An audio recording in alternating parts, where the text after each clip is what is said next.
Hi everyone, my name is Eric Forster. I work for Varsity Tutors, and today we're going to talk about how to study in graduate school, which is a Varsity Tutors webinar. We're going to wait for the room to fill up just a little bit, and while we're doing that, I'm going to ask you a couple of questions, if you feel like answering those in the chat. The first question I'm going to ask you is, where are you from? What schools are you considering or have you been accepted to? And the most important, I think, for me is what graduate degree are you pursuing?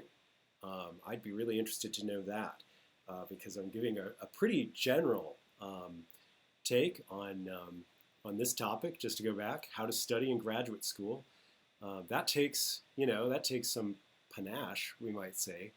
Not quite arrogance, but, to be able to claim that I can say, like, if somebody's a medical student or somebody else is a historian, that I can tell you how you're going to study in graduate school, that's pretty out there. But I do think that I can give you some value here and tell you a few things that are actually very consistent across the board for everyone who's going into graduate school as you're going in for your first year. Or maybe you're preparing, maybe you're in college and you're thinking about it, you're a college junior or something like that, and that's fine. So anyway, let me know what you guys are doing. I'll sit here on the chat for just a minute.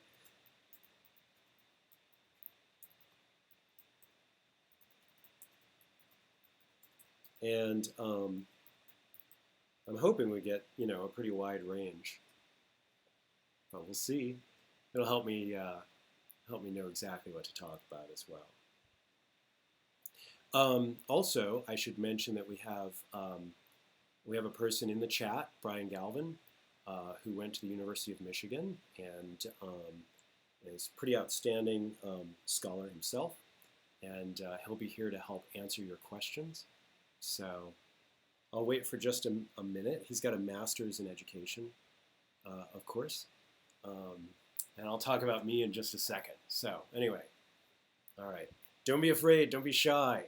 Graduate school is no place for that sort of thing. So let me tell you really quickly just what we do at Varsity Tutors. We tutor GRE and MCAT and GMAT and literally just about everything else. And I'll talk a little bit about that to you today. Obviously, I work for Varsity Tutors. I'm the Director of Learning Tools here.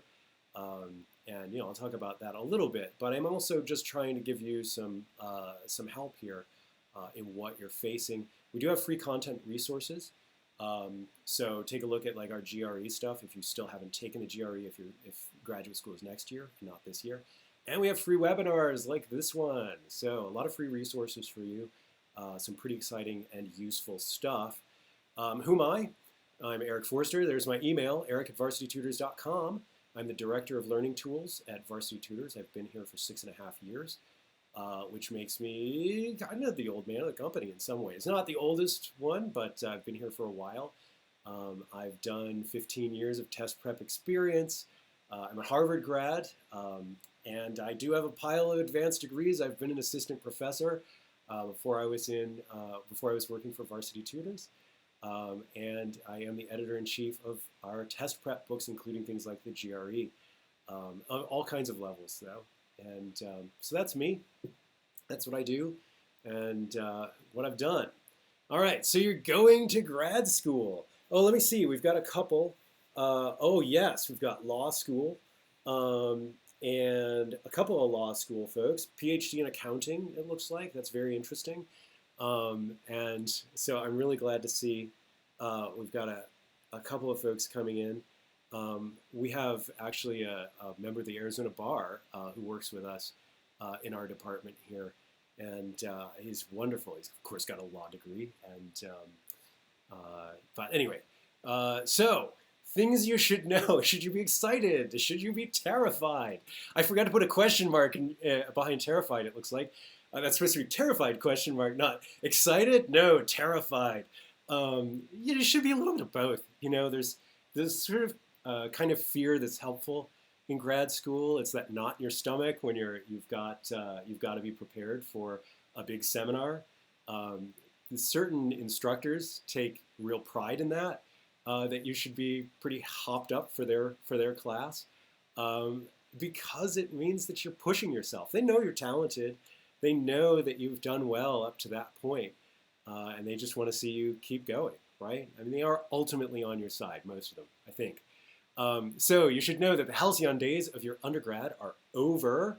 Undergrad might have been hard or fun or, all kinds of other things, but graduate school is a different bowl of soup, as they say, or as I say anyway, and it's just not going to look the same way. The expectations are very, very different. We're going to talk about that. So one thing, for example, in graduate school is you are pretty much expected to get A's or A minuses, some kind of A, right?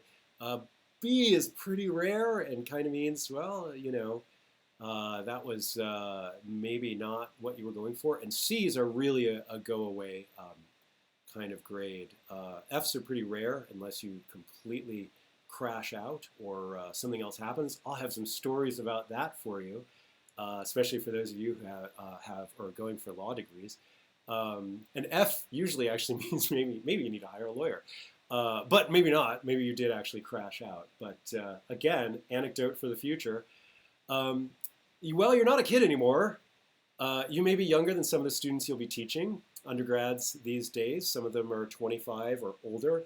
I was an older undergrad when I was at Harvard. I was a 27-year-old undergrad because I was raised by wolves, and which is a different story that I won't tell actually in this.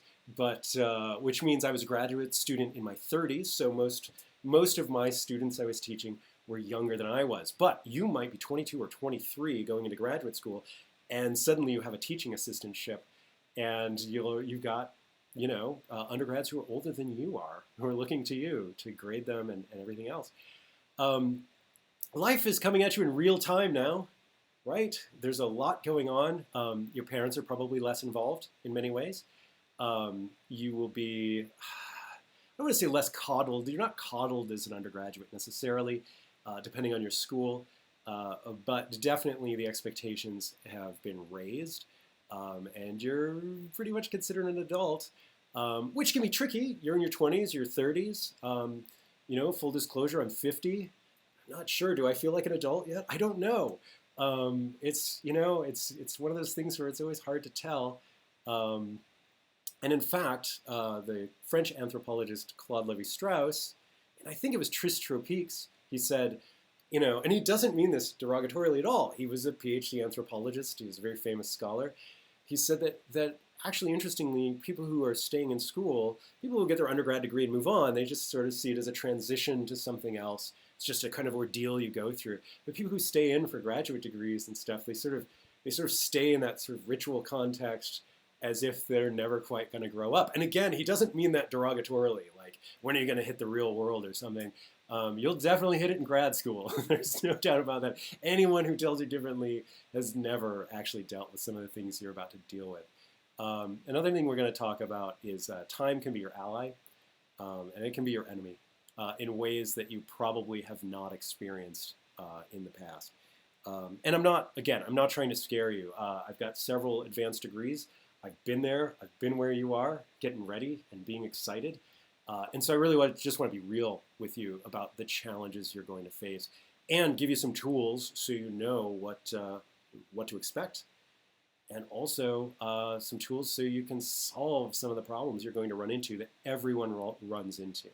I can't help you with your anatomy homework or the amount of case material you have to get through if you're doing a law degree or balancing your sheets for the accountant.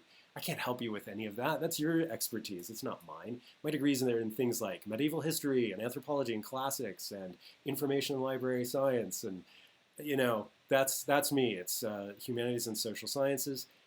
It's still a lot more like math and STEM fields, just STEM fields generally, than you would think. Certainly than the general culture will let on. So I promise I've got some good material for you. So let's talk about what to expect regarding time in graduate school. This is a paraphrase, not an exact quote, because I didn't really want to do the Latin anyway. We're all familiar with time. We all know what it is, right? Kind of anecdotally, but no one can adequately describe it to anyone else, says St. Augustine. And I think that's true. That's a good 1,500-year-old quote, or plus or minus a few years. But it's a pretty solid quote, and it's a good enough one that even Henri Bergson talks about it less than 100 years ago, and Maurice Merleau-Ponty. And sure, you might say, well, Einstein's got to figure out, or whoever. This is a very abstract concept, and our lived kind of experience of time can be really weird, and it's going to get weird for you, believe it or not. Yeah, as you're going into this, and I think we've all experienced that, right? You go through some sort of trauma, or you're having a good time, or whatever, and time, it just compresses and expands, and days seem like weeks sometimes, or weeks sometimes just fly by, depending what you're doing. And a lot of it has to do with how much of a rhythm you're in. If things are going well, if things are going poorly. Time can really, our perception of time can really, really change depending on our situation. Again, your situation's about to change. Be ready for that. Be ready to be like, wow, how did 4 months go by? Or, when am I going to get through this thing that I'm trying to get through right now? And why does every day seem to take so long? We've all experienced that, right? You're probably going to be a teaching or research assistant, or some sort of assistant, depending on your field. You might have a second job. That won't be surprising. There's a big fellowship at Stanford, the Wallace Stegner Fellowship, which the Stegner Fellowship isn't even connected to grad school. It's just one of these things where it's for writers, and you go out there, and I can't remember what it is now. It's 20 or 30,000 bucks now, and for a year. And all you have to do is show up at a workshop every 2 weeks and do your thing with some other Stegner fellows, and seems pretty nice. And a few years ago, like a decade ago, Stanford put out a notice with the Stegner Fellowship that said, we'd like to offer you more, but by the way, you're not going to be able to afford to live in Palo Alto on the Stegner Fellowship. We're sorry, right? It's just too expensive to live in Palo Alto. And so you're going to run into that. So you probably want to find some other funding. Sometimes that other funding is in the form of a second job. So that's just a straight up, we're just going to pay you to come here, the Stegner Fellowship, and you just show up for a thing every couple weeks. And it's a bit of not quite a genius grant, but it's got that kind of feel to it, and it's a very, very big one. And still, it sounds like a lot of money. Sounds like a lot of money to me, and it probably sounds like a lot of money to you. But there you go. So even when you get big fellowships, or you have an assistantship, teaching or research, you might have a second job on top of that. Some people I've known have taught high school while they were doing graduate school. They've been editors. I was an editor, both when I was a professor and when I was in graduate school, for Duke University Press, in fact. So there's all kinds of things that you'll be putting together. And every one of those things, you're trying to use that to learn something about what you're going through, what you're learning, and whatnot. But most of those things don't actually help you with, say, your dissertation. They just don't. They're not directly applicable. They're a little bit marginal to that. So, take those as good learning experiences, but they are going to impinge on your time. And there's serious endeavors usually. You don't want to get fired from your second job, right? You actually have to put some effort into it. Do remember that you are a grad student now. So you can probably, when you get to a certain point, you can be an adjunct at other colleges and stuff like that. You don't have to be working at the local pizza place or something like this. You probably do have a decent chance to get some kind of academic field job that sounds way more glamorous than it actually is. But it's good to go through that. It really is. And I had a lot of fun, both as a graduate student and as an assistant professor, when I was at Duke University Press. And it's why I was able to get this job. Essentially, I'm a mid-career editor and a pretty senior editor now. So I've been the editor-in-chief of 20 or 30 books at this point. So that's fun. I mean, sometimes that's what you wind up doing or being. So another thing that might mess with your time, so a couple of you are lawyers, so you're going to do a lot of very dry reading. If any of you are in humanities, you're going to do a lot of dry reading or not so dry reading, really anyone. And so when you're working through a master's or PhD program, some of those programs are going to have you working through 5 to 10 monographs, which is what we in the biz call books, per week. A monograph is a book about one topic written usually by one person, rather than, say, a collection or a dictionary. Not a dictionary, like an encyclopedia type thing, a specialized encyclopedia. You don't have time to read 5 to 10 monographs a week. You don't, week after week after week. Because remember, you have a second job and you're a teaching assistant, which means you may have to grade hundreds of papers right around the time your papers are coming due, and everything else. So your time will do this a lot, right? When it's becoming compressed with some of these jobs, like your teaching assistantship, it's going to get compressed for the work you're turning in for your work. So you've really got to plan ahead. And the days of all-nighters for you, while you can still pull them off, are probably in the past.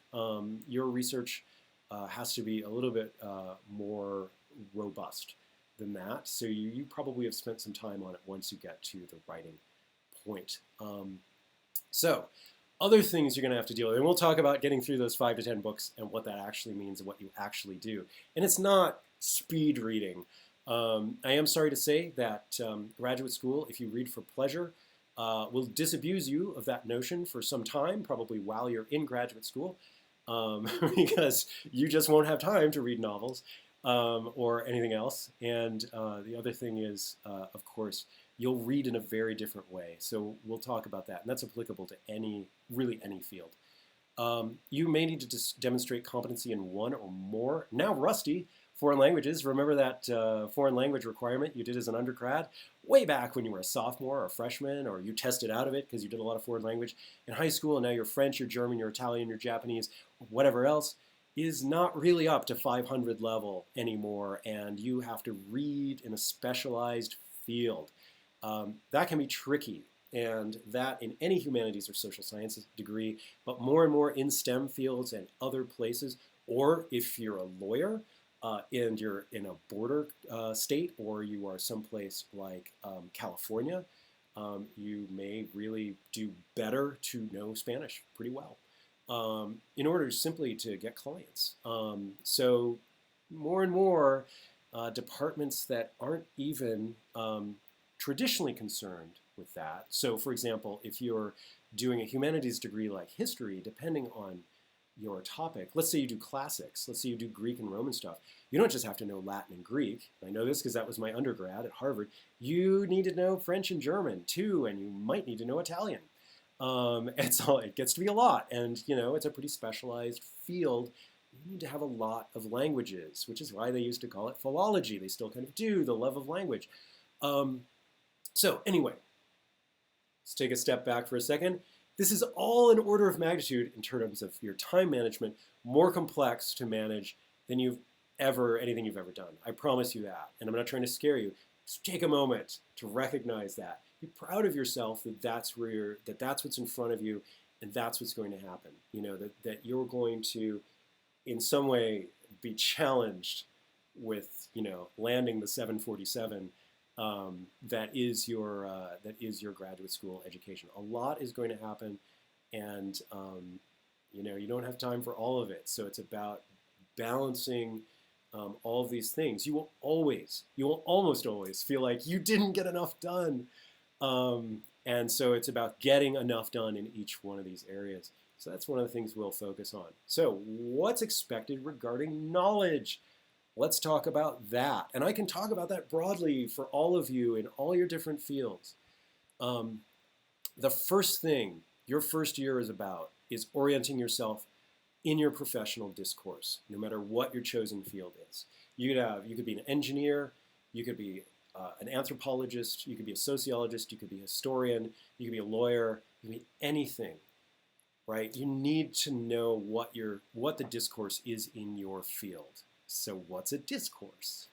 Just in case you don't know, because you might not. Like, where in your education are you going to come across this at this point? And all of a sudden, lots of people are going to be talking about things that are discursive, and you'll be sitting there going, I don't know quite what that is, or maybe you do. But I'm glad you asked. What's a discourse? It's the entire body of knowledge, the whole relevant conversation surrounding a particular problems in particular fields. okay? So it is essentially the state of the art. And it's also how you got to the state of the art. It's knowing about the history of, let's say, case law, right? Why something was case law in the 1860s, why that was how things were ruled, and now it's not ruled that way anymore, right? Important to know that. Because something came along in 1925 or 1950 or whatever else that overturned that, or the amendments of the Constitution were changed, or any of a number of other things changed in between here and there. A great place if you're expert in a field to find really inexpert advice, by the way, about that field, is Wikipedia. So Wikipedia is, sure, it's actually a pretty useful encyclopedia. And as far as studies of encyclopedias go, it's literally about as accurate as any other print encyclopedia these days. We all know that there's some pages that are bad, that sort of thing. But if you go into an academic discipline, if you go look up Homer, for example, who I know something about, because my undergraduate thesis was on Homer, if you go and look at Homer on Wikipedia, you'll get a lot of pretty decent information. And also, if you're interested in the discourse on Homer, what you'll find out very quickly, if you know anything about it, is that all of that material is completely deprecated. It's as if we didn't discover Hittite in 1925, or as if Milman Parry never existed, or any of a number of other things that don't actually matter to you. But my point is that it's 100 years out of date. And you might think, well, we're talking about Greeks and Romans here. How can it be 100 years out of date? Because it's 2,000 years ago, 2,500 years ago, right? But the research changed, and different things were discovered. And the sands of Egypt and the mountains of Anatolia gave us new evidence. And things like Linear B, which is a whole language of kind of proto-ancient Greek, hadn't been discovered until 48, I think, 1948. So all kinds of things that are in there don't matter in that basically Wikipedia page. Now you might think, well, I know to avoid Wikipedia. So to give another example from a similar topic that you may know nothing about, that may be really interesting to you, though, is there's a translation of the Iliad and Odyssey running around that's still printed, and the introduction is still printed, and it was done by Samuel Butler. And it's a wonderful prose translation. It flows really well. It's very readable. You may have read it in school. The Butler translation is great. It was done in the 1890s, I want to say. And the introduction, unfortunately, is still printed. And it's an interesting argument that he has in the introduction. And the argument that he makes is that Homer was a woman. And that sounds really cool, right? That sounds pretty hip. That sounds like something that, you could latch, maybe a whole dissertation onto, or thesis or whatever. The problem with that argument that is consistently reprinted in all of these translations for no good reason is that that's 120 years ago, and it certainly was progressive for 120 years ago. It would be progressive today. But it turns out that Homer is not a man or a woman or anything. It's just an oral epic tradition, and we know that. The evidence is so overwhelming that that's the case. There are too many similarities in, say, linguistically with it and the Mahabharata and stuff like that. So we know that these go back to like Indo-European texts that were never written down, stuff like that. And there's all kinds of research that's been done between here and there. So there are all these pitfalls to discourses where you can get into something and you're thinking, I need to make a research argument. Oh my gosh, this Butler guy, that sounds good. And nobody's picked up on that, so I'm going to argue that. And you don't realize maybe like that's not even a valid argument, right? It doesn't actually make sense. It doesn't make sense in today's sort of discourse of that field. So that means this first year of graduate school, it is absolutely necessary that you situate yourself in the discourse of your field prior to any attempt at being creative in terms of research. Sorry for stammering there. In terms of research, you will meet people in your graduate program who have research ideas that sound very, very creative, that their advisors are not approving because it doesn't make sense in the field. There's either no evidence for it, or it is the kind of creative project that doesn't actually speak to the discourse at all. You have to be in the ballpark. You really are building on the shoulders of giants. There's a wonderful there's a wonderful project called the Mathematicians. I think it's the Mathematicians Genealogy Project, where you can look up any sort of mathematician at any institution, any famous mathematician. So you could go look up Eric Demain at MIT, who was a child prodigy, and he does all kinds of things with geometric folding. It's really interesting stuff. This complex and influences a lot of different fields, including, I think, biology. It's really, really interesting stuff. And you can see who his advisor was and who their advisor was. And you can get all the way back to like Leibniz, who was one of the inventors, along with Newton, of calculus, right? Like, there's a direct line of people who have been the advisor of some other person, going from Leibniz all the way forward to Eric Demain. And that's really cool. And you can really look up just about any pretty famous mathematician and do that. It's not an amazing site. You know, it's kind of a mid-90s looking website.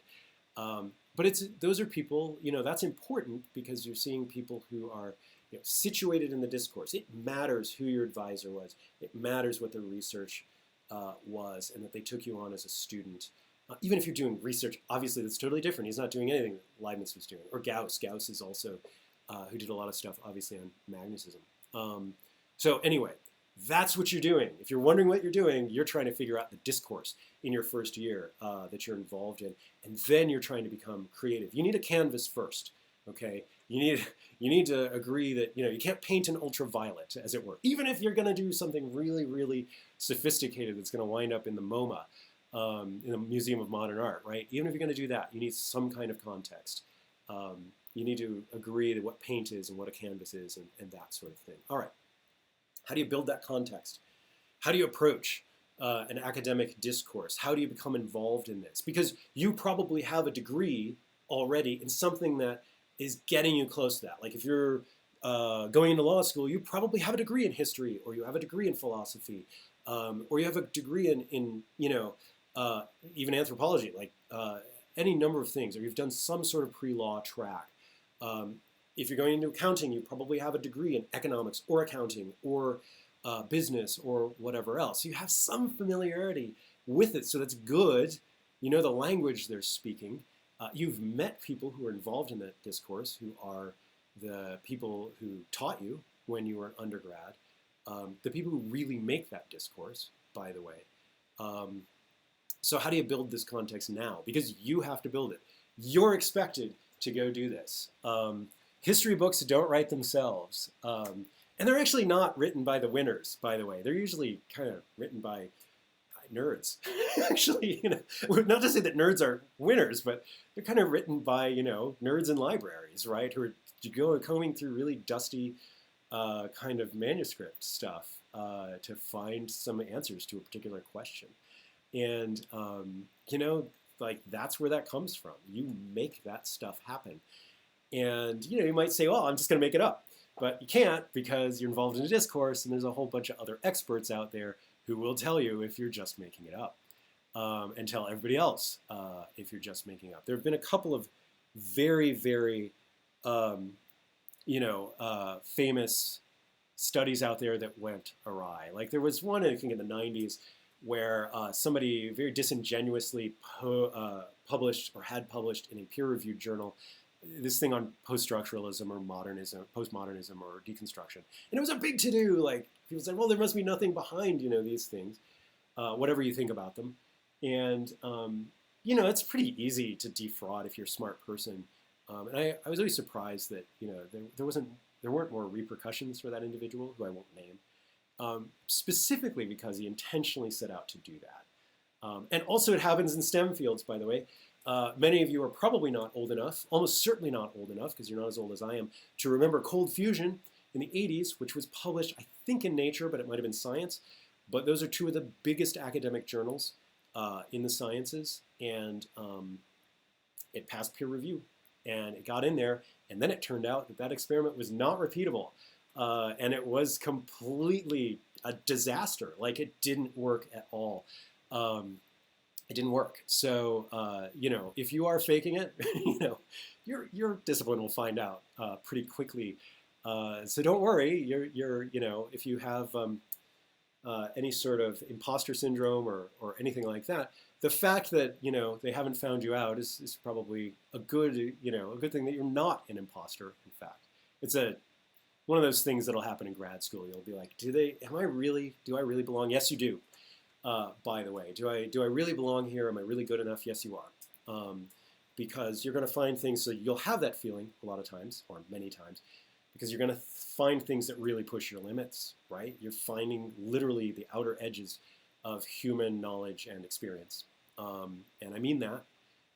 And so, that's usually going to make you, feel a little bit small as an individual and also massively powerful, which is a kind of weird and amazing feeling. So I'm just going to share that with you.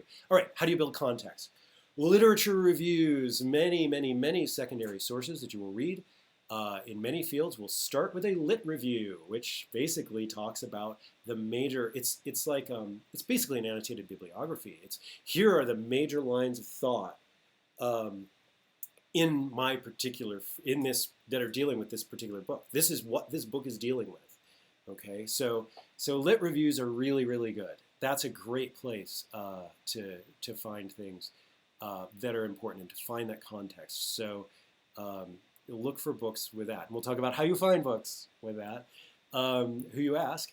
Book reviews are good. Major publications in your field that'll be accessible to you through your university library, particularly online, will publish book reviews, and they have them, from way back oftentimes.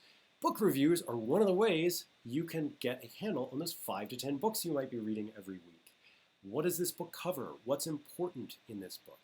And I'm going to circle back to that in just a second, because most of the academic books you have or you're reading will have bibliographies of some sort. And even the academic articles you're reading will have long bibliographies, which are that thing at the back of the book that up until now you've been ignoring.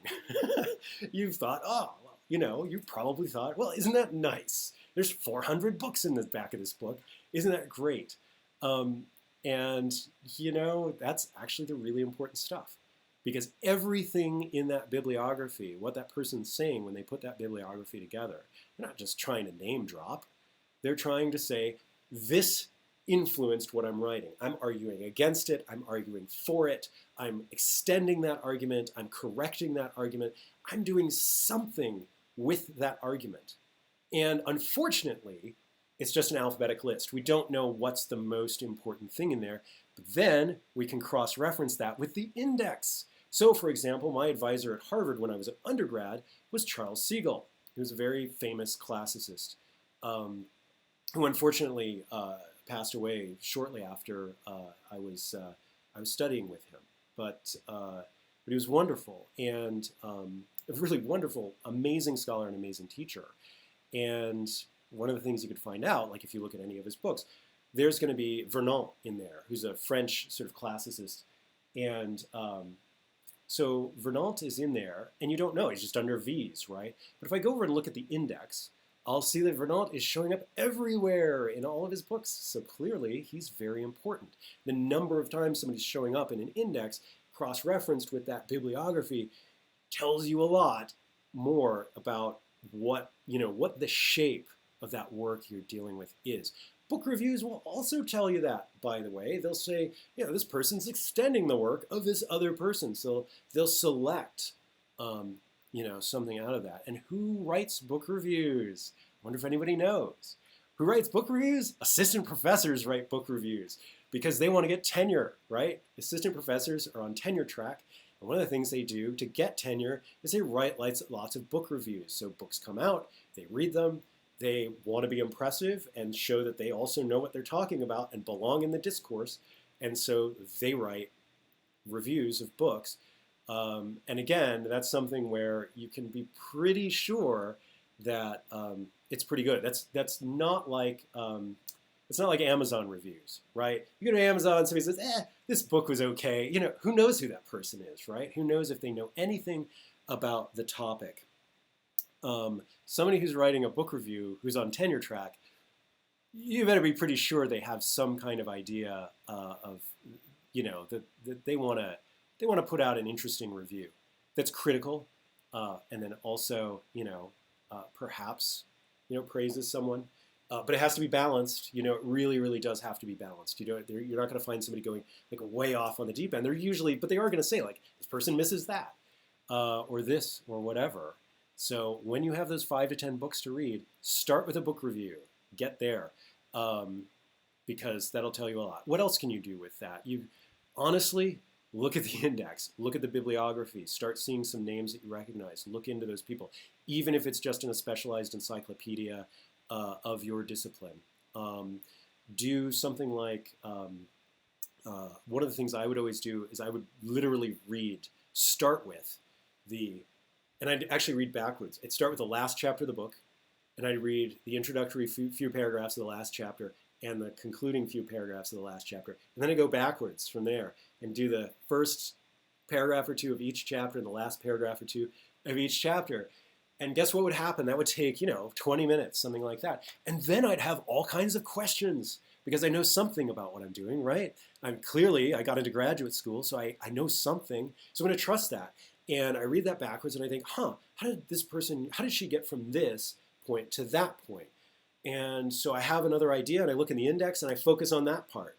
And I say, oh, that's how she got from this point to that point. Wait, but how did that happen? And so you can start answering really specific questions and going through the skeleton of the argument in a way that's really useful once you get into that seminar, right? So start with the skeleton and then start filling out those pieces as you ask yourself questions. It's also a really engaged way of reading, right? You're not just sitting there going, oh, I'm just trying to get through this. You can do this in anything, guys. You can do this in law. You can do this in medicine, Start at the end and say, but why does the spleen do that?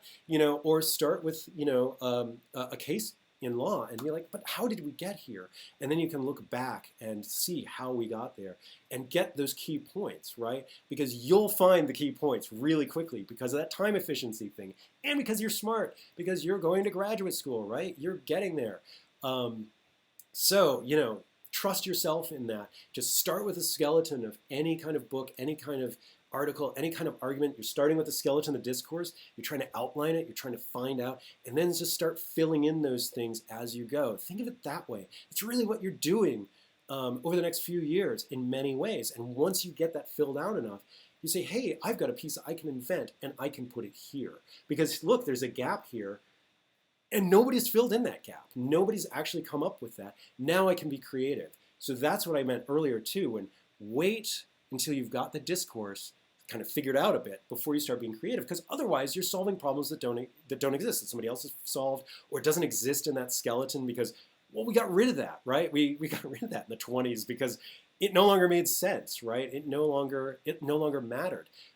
People used to think in the mid-19th century that miasma, bad smells, caused sickness, caused illness. It was a perfectly good theory. It was wrong.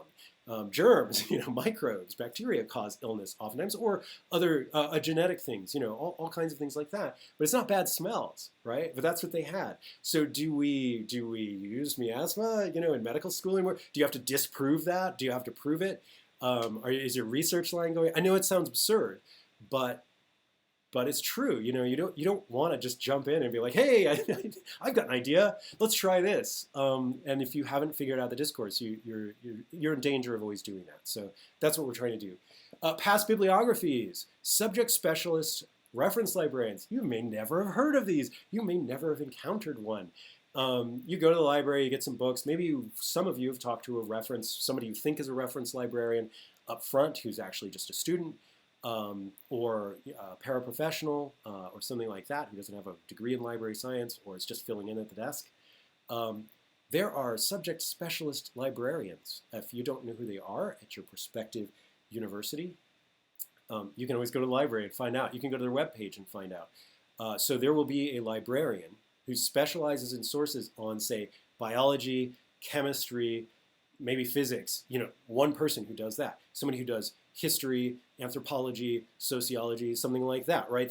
They know the sources of that material. Some of them have PhDs in that field, which doesn't necessarily mean that they know exactly what your research topic is, right? They're not involved in the department where you are, but they're going to have some really good sources for you oftentimes. That's an appointment only kind of thing. But man, let me tell you, they are excited to help you. You're who they live for, right? They really, really want to talk about that because that's the most exciting thing to them. That's why they're specializing in that particular thing. Make friends with that person, make appointments with that person, use that person. When that person fails you, go back and use them again. That is a really good person for you to know. Another good person for you to know is your advisor. You will probably have an advisor. Almost certainly, every program you have an advisor of some sort. This is going to be different from the advisor that you had as an undergrad. Your advisor as an undergrad may have been somebody who cared about you or your progress or what you were doing, or just a faculty member who had administrative tasks and was trying to help you out or fill out, essentially sign off on your schedule. That is not who your advisor is in graduate school. There are all kinds of advisors in graduate school. This person is somebody who's almost certainly an associate or full professor, usually, and depending on the university. And if it is an assistant professor, that can be dangerous to have that person as an advisor because they might not be there in a year or two. They might have moved on to another place. And many universities won't allow assistants to advise, but some will. At any rate, your advisor might be amazing. Your advisor might be banned from conferences in his or her field, which I've actually seen. I'm not making that up. And so part of it is the connection you make with that person. Your advisor might go anywhere you want to go research-wise, or your advisor might just want another protege to just continue their research. It all depends, and you can switch advisors while you're, in a department or whatever. But I highly recommend, no matter what your field, that you're looking at that. It's not a deal breaker if your advisor is, a terrifying and or horrendous person. But it's something you need to consider and, look not only at their publications, but talk to their students when you're looking at prospective programs, because if they're not happy, they'll tell you something. If they say things like, yeah, great advisor, but I wrote her last book or his last book for him, right?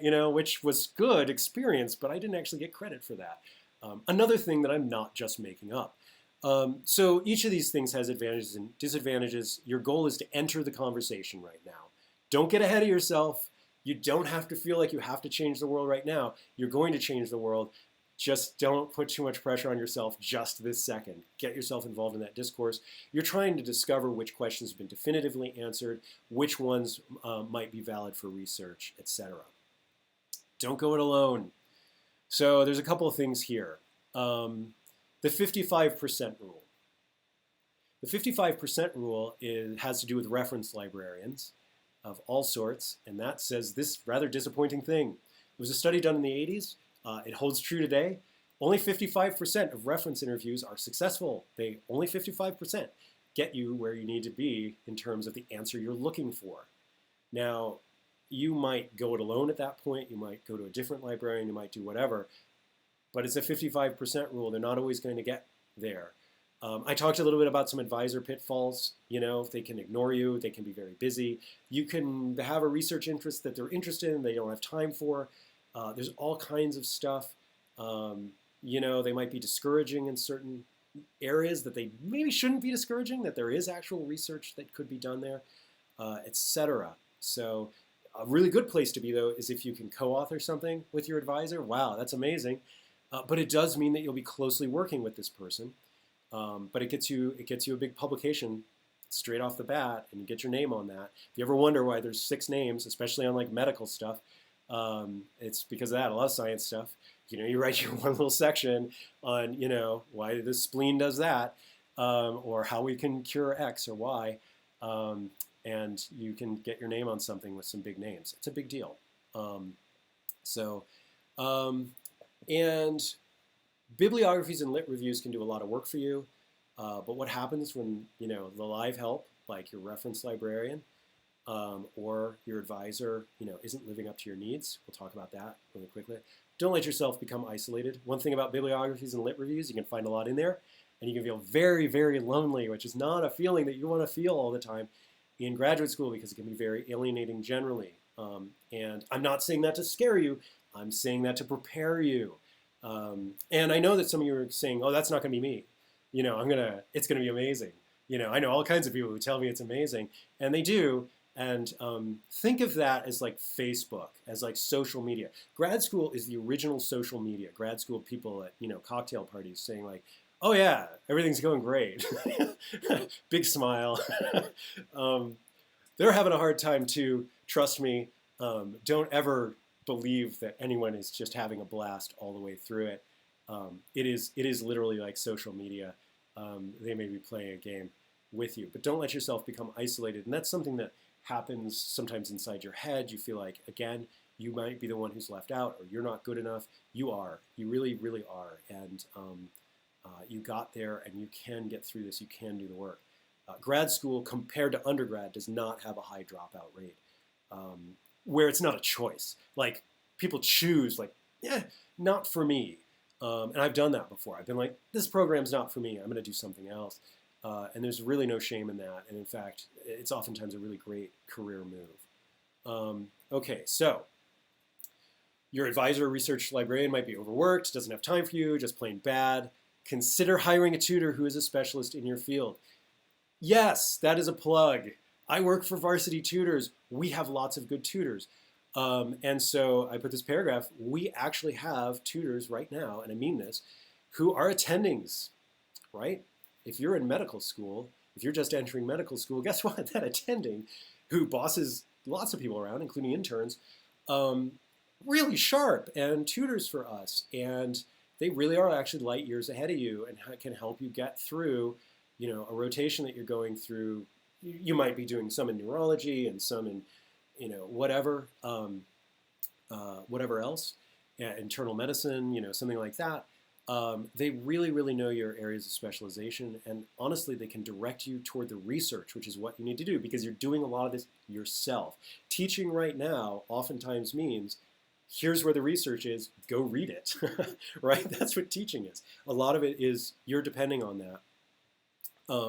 So, that's what they're going to be able to do. Somebody who's at that level, and we have it in other fields too, people who do have PhDs in history, and can help you out. So consider that. Consider that when these other parts don't quite come together. Sorry, one of my computers just rebooted over here accidentally. So that's the sound you just heard. All right, let's keep going. Let's talk about languages, another place where tutoring is actually a really strong area for you. And the reason it's a strong thing for you, or a strong consideration, is you probably won't get as much general help in that area. You can take a 500 level class. Nearly every humanities and social science program, as well as many STEM fields, depending where you take them, require a high level of competency in one or more languages. And I promise you, you don't have time for this. You'll follow the bottom of your list every single day, and it's a point of stress. You have some sort of exam coming up to prove that you can do it, and you never have time for it. Trust me that everyone has a lot of anxiety about that sort of thing. I'm driving another computer here just for a second. All right. And you don't. And also traditional classes, even 500 level classes, oftentimes with slow moving, or they're unfocused on your needs. You're doing something very specific. Sometimes you need the very specific training in a language that's talking the sort of jargon of your particular field, and it's not there in the 500 level class. Tutoring in languages pays huge dividends, and I'm just going to go with this trope of time capital. Dividends, time capital, you can then invest elsewhere. The accounting person is probably loving this every minute. I'm not an accounting person, but I'm still going to make metaphors in this. But it's true. One of the things you need to do is think of your time as something you're investing somewhere. How much is it paying off for you? Is it getting you where you need to go in particular areas? And we have really expert language instructors who can very much help you with that reasonably. And you can set it up to fit your schedule and do it from your house, because we do it online. And if you're in trouble at 2 a.m. or whenever you're awake as a graduate student, because it'll be on all hours, It's almost like having a baby sometimes. You just stop sleeping, and just that sleep falls by that you don't have enough hours. So we have those sort of instantly available as well when you come up to sticking points, either when you're studying for that language exam, or you're coming up to crunch time or before. So engage a tutor. Oftentimes it's less expensive, honestly, than a class, which sometimes won't be covered by your grad school package, because you're not actually getting credit for it. You take the class, but it doesn't actually count as your credit hours for the particular thing you're trying to do. It's an extra thing. So anyway, think about us for languages. Think about us for expertise. If you're having trouble with your advisor, if you're having trouble finding sources, and oftentimes that's very quick. Somebody who's an expert can get you on track pretty darn quickly for the research that you're looking for. All right. Many STEM fields are also pretty heavy on fact memorization. Think about medicine, where you really have to go through pretty heavy training in anatomy early on, and same is true of calculus and engineering. You're going to find the holes in your calculus study with that, and you may have noticed, if you're an engineer or anything like that, that if you take the GRE, it's not super strong on math. The math's super easy for you. Because they don't actually get to calculus there. So, calculus help can, when you're having trouble with something, differential equations, whatever, getting that help can push you over the line and be a real anxiety reducer. So interval training, somebody who's just quizzing you and holding you accountable. And I'm talking about things that are kind of falling down your list a little bit. Like, you're doing this thing with Discourse, you're working your 2 jobs, including one of your assistantships or whatever else. You're trying to put all this together, and things are falling down, like languages, or like, what's that bone in the foot, or whatever else. Oftentimes having somebody separate who can hold you accountable is actually a pretty good thing, and a really good investment, where you're spending a little money, but you're saving yourself in time, and you're going to find very much so that your time is extremely valuable. Let us help you with that. Let somebody help you with that. It also can make you feel much less isolated. Just have that person they're not judging you, they're not competing with you. You're not trying to impress them. You're not worried that your career is, oh, wait, I said that to my advisor, and your advisor doesn't actually probably care, but, we can eat ourselves up sometimes with this kind of stuff in these kind of high test environments. Weirdly, something like tutoring can just be actually really relaxing, to just be like, yeah, let's just do some German, which you'll find that might have been stressful as an undergrad and suddenly is incredibly relaxing for you now, because everything else is so stressful. And I'm not joking, I really mean it. I hired tutors in graduate school. I hired them as an undergrad too. The one tutor I hired as an undergrad, I was taking an 8-unit classical Sanskrit course when I was at Harvard, and I was, like everyone else in that class, I was underwater because I was doing, 8 to 13 hours of Sanskrit a day, and so I just hired a guy. And of course, my professor knew the guy was a tutor, because, like, how many are there going to be for classical Sanskrit, right? But you can get some real experts, and a lot of them do. We do have a lot of them here at Varsity Tutors. So anyway, self-care. This is the part which you've kind of probably seen working through here, and you might think is just nonsense, but I really want you to hear me on this. I've been there. I've been where you are. And graduate school, no matter how you feel about it, and you should be excited, you should be proud, but there are going to be moments where it's alienating, competitive in a negative sense, and isolating. I want you to know that as you're going in. Some of you have families, you're married, you have children, you have other relationships that you want to see continue, and this is going to put stress on that, and it's something you need to be mindful about as you go in, and it's going to put stress on you, and I want you to know that so you're prepared, not so you're afraid, but so you're prepared, so that you know what's hitting you, and you're taking it seriously. I know you are. You should be excited. Don't let that excitement blind you to certain realities. And one of the reason I mention this is you're all overachievers, and overachievers, we tend, we're in the same group here, And we tend to think, yes, I can do this, right? I can do this alone. I can totally do this because I've always totally done it, and I'm the person who can make this happen. There is no shame in getting help, and so be prepared for setbacks. Be prepared for some of these things. And when you feel like you need some help, and you know when that is, it means you need some help, right? And there's literally no shame in that. So you get the professional help you need. And I mean that if you need a therapist or if you need a tutor. Seek those things out. You will have support structures at your university to help you. Really get in the habit of doing that. And I know some of you may be thinking, no, I can do this. I can white knuckle this all the way. And I think you can. But do I think that's the best way for you to do it? I don't. Okay? So, and I can say that because many, many, many times I white knuckled this. And, I want you to know that I know this is the kind of, the part that some of you aren't going to want to hear, but get the help. Get it. Be it a tutor, be it, somebody you just need to talk to, just a colleague even, whatever. It does come in many forms. One of those forms is tutoring. As you're building your discourse, build a support system.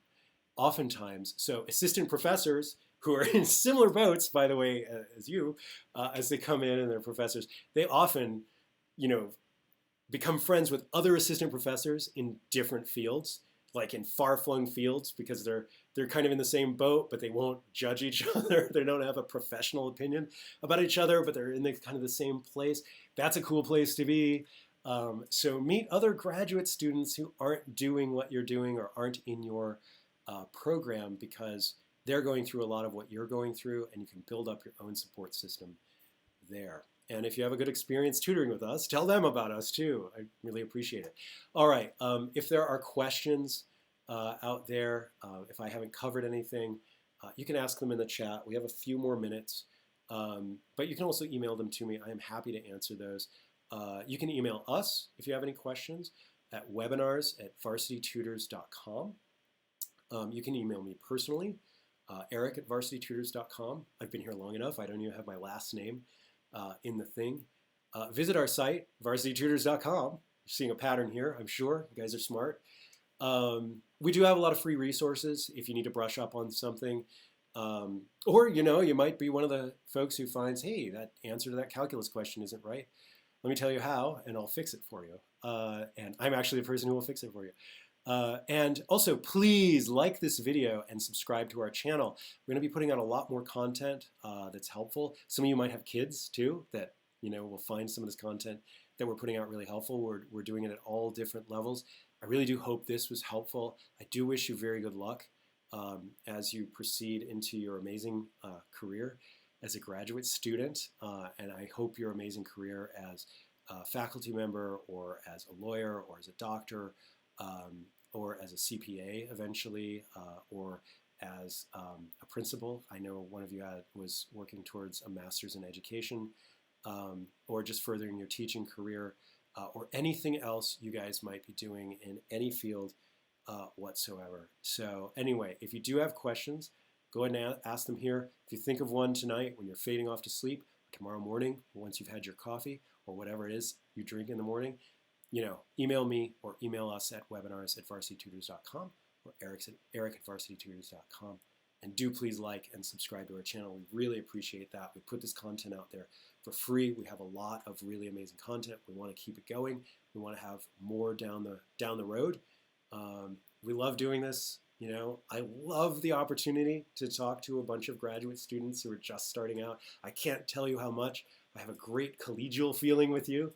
I'm excited for you. I know I focused on whoa, look out. It's all going to be scary, and it is, but it's super exciting. It's all in front of you right now.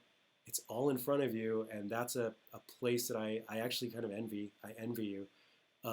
So anyway, I think we'll wrap it right there. Thank you very much. I'll wait for any questions that come up, and then we'll call it.